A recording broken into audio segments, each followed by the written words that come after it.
Good morning, good afternoon, good evening, wherever you are in the world. Thank you for joining me today for this week's edition of the SMIE Consulting Midweek Roundup. Coming to you today, Wednesday, December 5th, 2018.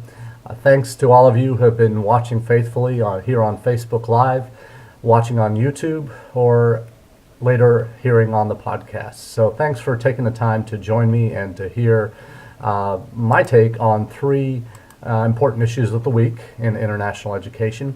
And for those of you who are new to SMIE Consulting, that is social media and international education consulting, business I founded almost 5 years ago now after leaving Education USA to help institutions and organizations that are looking to better connect with students around the world to further their institutional goals and to bring a little bit more light into this world that we live in.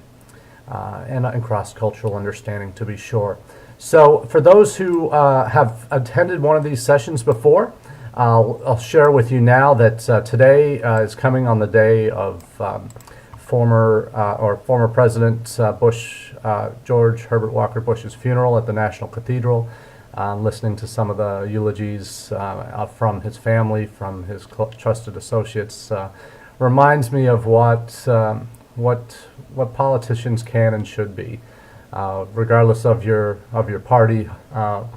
Hopefully, you see the legacy that Bush 41 left as a positive one. And I'm just reminded today that his approach to politics, to living as a human in this world, is one that was driven by his faith, but also reflects. I think importantly, it reflects his attitude towards education, towards the world. That we all need to be taking a little bit kinder, gentler approach to the world around us, including especially in our industry in international education, the students and the organizations and institutions we live in. Reflecting on that today.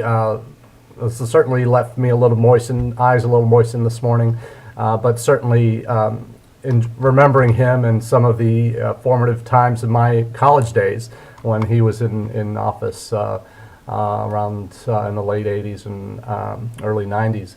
So certainly he's left an impact on my life, and for those who didn't know him he certainly is one who will leave a lasting mark on this country, has left a lasting mark on this country, and hopefully the world.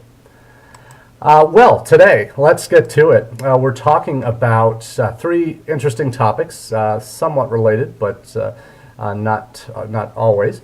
But what we're talking about today, first off, we're going to lead with a story that I never thought I'd see in all my days of doing international education. A story that popped up late last week about in Times Higher Ed from University of Illinois, and actually Inside Higher Ed, not Times Higher Ed, that the University of Illinois Urbana-Champaign is now insuring, at least its colleges of business and engineering, are insuring themselves against drops in Chinese students.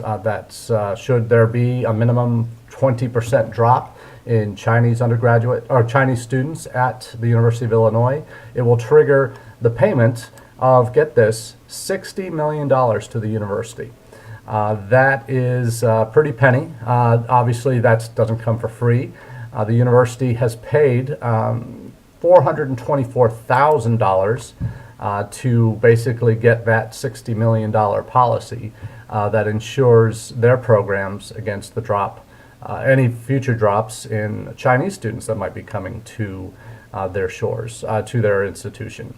So that's, for those who don't know much about University of Illinois, they are one of the is the flagship state institution in the state of Illinois. And like several Big Ten schools like Illinois, they have invested heavily in recruitment of Chinese undergraduates to in part offset decreasing state budgets, but also to allow some of their programs to grow. So it's interesting to see what's happening with this. This is the first of its kind, particularly as it relates to international students, and this is very specifically related to Chinese students. They have gone all in at the University of Illinois in Chinese students, and I think at last count, I don't know the exact numbers, but at last count there were 4 or 5, maybe 6,000 Chinese students at the University of Illinois' Champaign-Urbana campus. So obviously a significant drop in from that country would have devastating financial consequences. And it's interesting that in engineering and business, those are the two colleges apparently at the University of Illinois that attract the largest number of international students, particularly from China. They are the ones that have pushed for this policy to be put in place. And they paid a significant amount, $424,000. So that is something that is being watched closely by other institutions, not only in the United States, but also around the world. The Chancellor of Australia's University of Queensland is quoted in the article, or referenced in the article, suggesting that universities should put revenues from Chinese students into a trust fund to insulate themselves against a future drop in enrollments from East Asia. Another lecturer in education at the University of Manchester in England said the Illinois move was an interesting development and represents the logical extension of the marketplace in international higher education. So what do you think? Is this something that will be more common in higher education, where institutions that have become heavily dependent on international students from any one country or range of countries would then take out insurance policies to protect themselves from financial losses should there be significant downturns in the market? Illinois has pegged it at 20% that would trigger this insurance policy. Is that enough? Would it need to be more? So interesting to see that this is happening.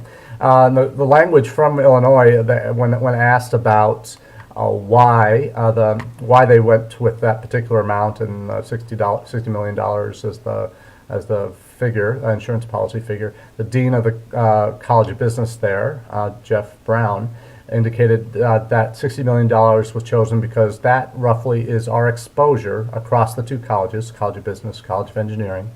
If demand had actually completely disappeared, we'd be made whole for that year.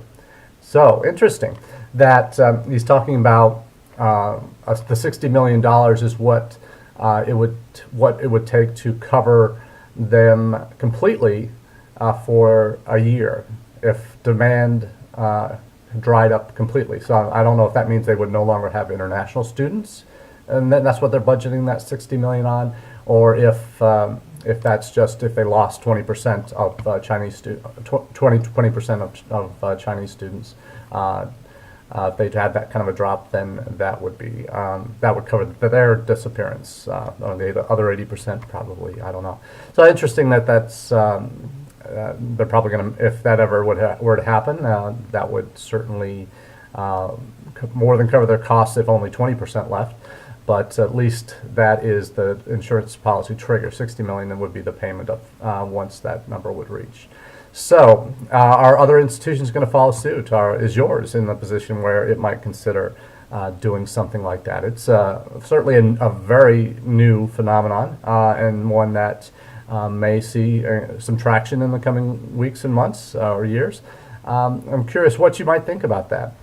Is the University of Illinois on the right path, or is this something that is kind of a little bit off-putting, and maybe that's not necessarily the best phrase for it, but is this something that's where, again, institutions see dollar signs for the most part when they see international students, not necessarily the cultural and socioeconomic benefits of having students from other countries on their campuses?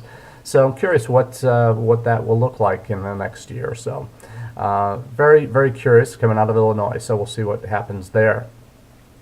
On our second topic today, it's a lot of the press in the last couple of years, certainly in terms of countries that are benefiting from the perceived downturn certainly the real downturn in new international students enrolling in the United States at colleges and universities for the last 2 years, as demonstrated in the IIE Open Doors numbers that came out a couple weeks ago. Certainly, Canada has been one of the main beneficiaries. Their numbers, international student numbers, were up 20% this past year. Haven't seen the figures for 2017-18 yet, but certainly Canada has been enjoying some rapid growth in their international student populations. But at what cost? And that's what we'll look at now with the next article coming out of the PI News this past week. And it has to do with what they call firefighting, the impact of Canada's international student growth laid bare. The focus of the article is on some smaller, probably lesser known institutions to at least U.S. audiences for international students. One of those is Loyalist College in Ontario. Another is, Whiteway. Whiteway is the gentleman at Loyalist College. There's a couple other institutions that they reference: Humber College in Toronto, and North Island College. So Georgian College is also mentioned, and most of these are in Ontario. But the focus of the article is really on how significantly these are smaller schools, lesser known schools that had very little traction with international students in the past, and all of a sudden in the last 2 to 3 years have just exploded with their international student numbers. And what does that happen with regard to services? And this is always certainly, as when I talk to colleagues who are either new to their institutions or being now tasked with growing their international populations, I ask first, well, what are your services like on campus for your internationals? What comes first, the chicken or the egg here? Do you have people in place? Do you have services in place to help these new students that are all of a sudden going to come to your campus in larger numbers? Do you have the facilities, the services, the people to help those students really integrate into your college campus and be taken care of and be welcomed?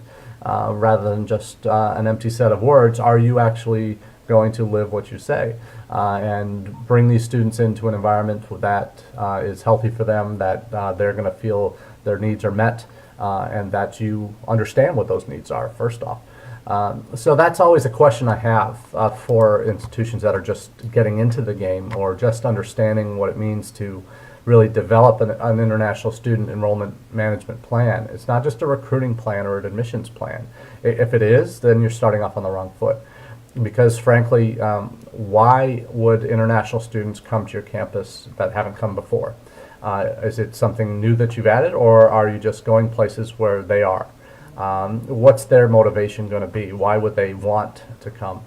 So it's interesting to see how institutions react to this. But in Canada, what's happened is these institutions, published stats show that in Canada, international student numbers are up 34% since 2014. I think it's a little bit more than that this year, but 34% in the last 4 years. And so this one college that they start with, Loyalist College, he was quoted as saying, 4 years ago we had 40 international students. This January, in January 2019, they're going to hit 1,000. And that is just incredible, unforeseen growth, I'm sure, for a small school like that. And what does that do to the college's services, the support services that they have in place, not just for international students, but for all students? And it's that stratospheric growth is not unusual. In fact, the article is quoting many Canadian institutions are trying to adapt to as their international student populations have risen to above 30% or above 50% in one case across campus. So what's happening on campuses? These Canadian institutions are being flooded by international students that are coming to Canada for reasons that we've talked about on this podcast and this chat over the last few weeks is because of they're viewed as a more welcoming environment nation for international students. They're seen as their immigration processing for visas is a lot smoother, and students are prioritized.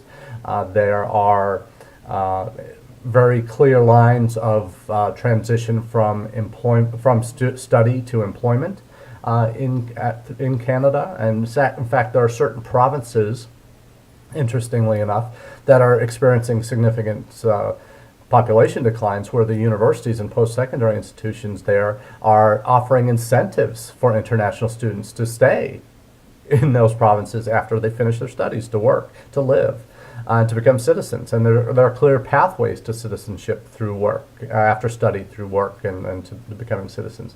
So there's been a lot of positives that have driven international students to Canada over the last few years. A lot of the way the government's set up things, the way institutions are positioning themselves.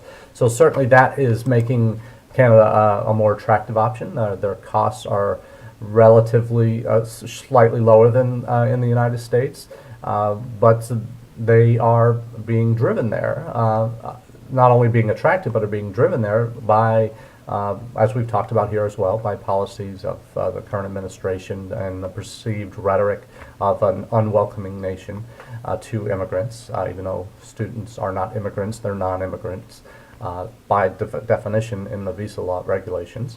But this is something that I think is worth exploring, that in Canada these institutions have had such rapid growth that they're now at a point where staffing-wise in student support roles, they're having to increase minimum language level expectations to show they're only accepting the best quality applications now for new incoming students.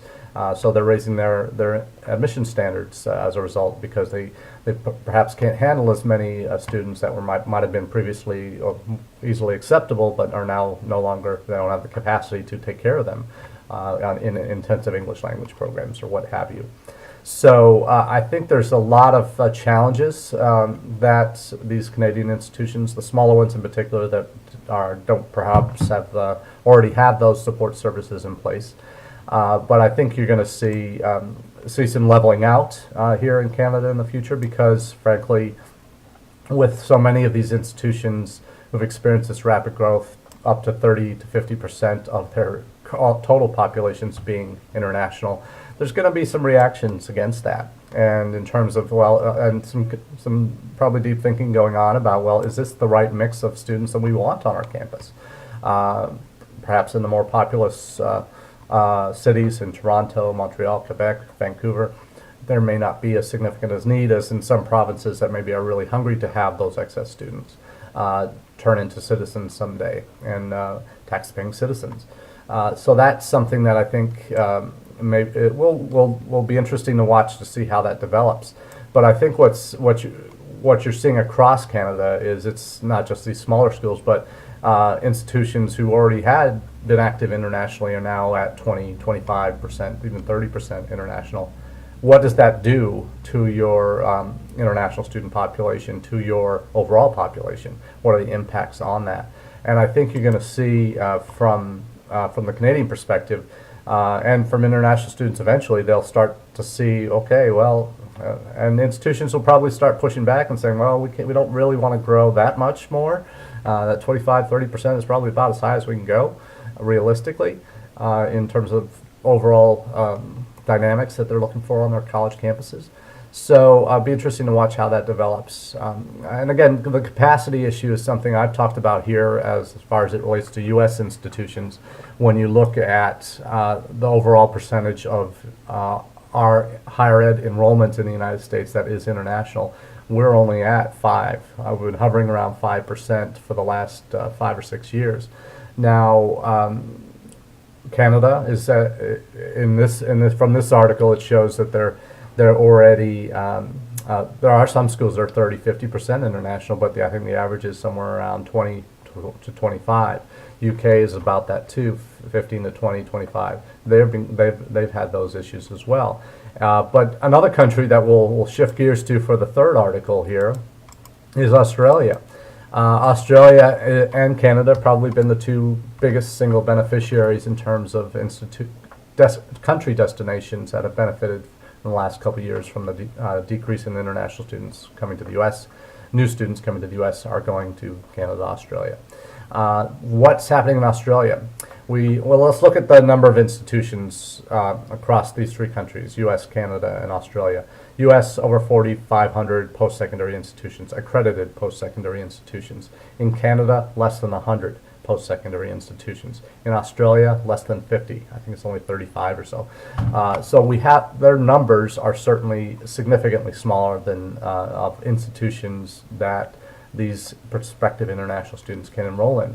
And in Australia, the reputation, we hear the word cash cow thrown around fairly commonly in international education circles when it comes to international students and how they're viewed. And this is actually the title of an article on ABC. That's one of the Australian broadcasting company sites. That is titled, "Poor English, Few Jobs, Are Australian Universities Using International Students as Cash Cows?"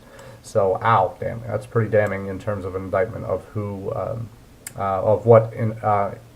how some institutions in Australia are perceiving international students.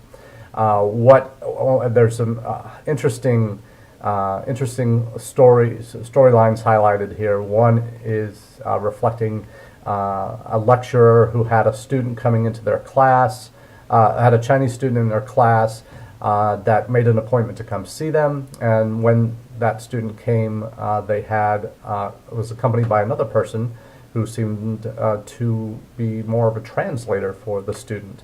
The problem was the student that had been in that class for a full semester couldn't speak any English, and she didn't understand anything that the lecturer said. Told ABC in Australia. The woman who was serving as a translator basically the student had gone through her first year of her degree without the ability to speak English.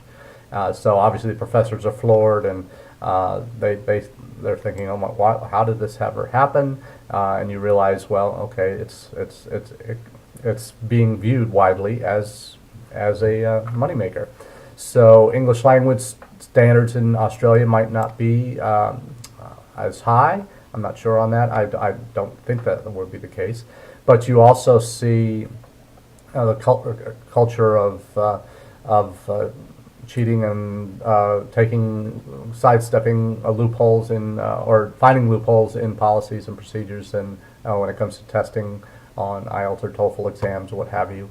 Certainly in Australia, those are issues, and that students that find themselves completing, the article quotes, students that find themselves completing degrees which cost in excess of $100,000 rarely find professional employment after graduation. That's regardless of their English language, but this is showing that the numbers have been growing dramatically. There are now 380,000 post or tertiary level, post-secondary level international students in Australia. The overall number is 753,000 international students, but there's a lot of those are vocational. I think the other 370,000 are vocational. I think the way it's portrayed in the article.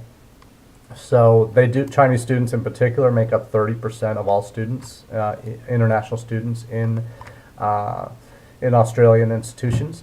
So that is indicating to many in Australia that Australia is becoming too reliant on China as a source of its international student population, and that's potentially putting Australia's educational industry at risk of political and economic repercussions, which seems to be a lot of the talk in the States as well, with talks of trade wars and such with China. Who knows where those will go? Hopefully that's just rhetoric, but you never know.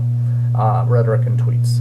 So international students really at Australian universities, at some institutions, make up nearly 50% of the student body, and at paying a disproportionately large percentage of their fees. Compared to their Australian counterparts. So you see that they're the top 5 universities, top 5 international population universities. University of New South Wales at 34% international, Melbourne University 39% international, University of Sydney 32% international, Royal Melbourne Institute of Technology 45% international, and Monash University 45% international. Each of those institutions has at least 19 up to 27,000 international students on their college campuses. That's more than the top. Each of those is more than the top U.S. institutions receiving international students. NYU is top of the list this year. They're at 17,500 international students. So these top Australian institutions have more internationals than any college campus in the United States, and their percentage is certainly dramatically higher. The revenue that these universities get from international students is at least a third in almost all but one of these cases. These 5 institutions, at least a third of their revenue for the institution comes from international students. So a lot of interesting storylines coming out of Australia as they've grown in their international populations, and how that's impacting their overall institutional health. And the health of those students after they graduate. What happens to them? Are they able to find jobs? Are they ready for the jobs that they graduate in their fields? Are their English standards high enough when they leave? And are there checks in that process? So there's a lot of potential issues and things that fortunately we haven't had on the same scale in the United States. Certainly the percentage of institutions in the U.S. that occupy over 20% international is a very short list. But in Australia, the average is 25% at universities across the country. So they have very little capacity to grow further. As we've pointed out in previous podcasts here during the live chat, there is one of those institutions on that list, University of Sydney. They're at 32% international now. They've stopped recruiting new recruitment of international students. They do not want to grow anymore because they realize as an institution it's not wise for them to get bigger than what they are currently at, internationally speaking. So a lot of interesting storylines developing here through these different countries, these source countries in Australia and Canada, and a new phenomenon in the U.S. Who knew? You can insure your programs against drops in international students. So I guess you can insure anything these days, but University of Illinois Champaign-Urbana is groundbreaking in its approach to their policies on recruitment, on international student recruitment when it comes to Chinese students on their campus. So as we conclude, that's it for the 3 stories. As we conclude this week, I do want to recommend to each of you, if you haven't already subscribed to our SMIE e-newsletter. It's called All the SMIE News Fit to Share, and you know I love to share. So SMIE, Social Media, International Education News. That's the format for the letter. Posting the newsletter. I'm posting a link to the most recent newsletter from this past Monday. I encourage you all to subscribe, and so you get that in your inboxes every Monday. I'm also going to pop up the links to our website and to our. Encourage you to log on to our website, social media, SMIEconsulting.org, to see all the other various services that we do provide and free resources in terms of presentations, blog posts, and other subscription ways you can get in contact with me. To get our content from SMIE Consulting through the newsletter, through the podcast, through this live chat. Always eager to hear what you have to say. The website is smieconsulting.org, and encourage you all to bookmark that so you can refer to it as the times go along, as services become necessary for you to expand what you're doing internationally, or you're looking to think more strategically, need help developing your planning. Happy to help along those regards. So thanks again for joining us today. Have a very pleasant week and enjoy the days to come. Cheers.